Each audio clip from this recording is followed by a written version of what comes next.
আপনি যদি আপনার লাইফের সবচাইতে কঠিন পরিস্থিতির ভিতর দিয়ে যেয়ে থাকেন, তাহলে আমি বলবো এটা আপনার লাইফের সবচেয়ে কঠিন পরিস্থিতি না, এটা হচ্ছে আপনার লাইফের সবচাইতে বড় লার্নিং জোন। কারণ এই সময় আপনাকে যা যা শিক্ষা দিতে পারবে, এই শিক্ষা না পৃথিবীর কোনো বিশ্ববিদ্যালয় দিতে পারবে, না পৃথিবীর কোনো বই থেকে আপনি পাবেন। কিন্তু সমস্যা হলো এই জায়গা থেকে আপনার জন্য দুইটা অপশন থাকবে। এক, আপনি জীবনে এমন কিছু অর্জন করতে পারবেন যেটা আপনি কখনো কল্পনা করেননি।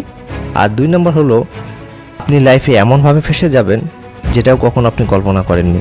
সো এই পরিস্থিতি থেকে যদি লাইফে কিছু অর্জন করতে হয়, আপনাকে তিনটা কাজ করতে হবে।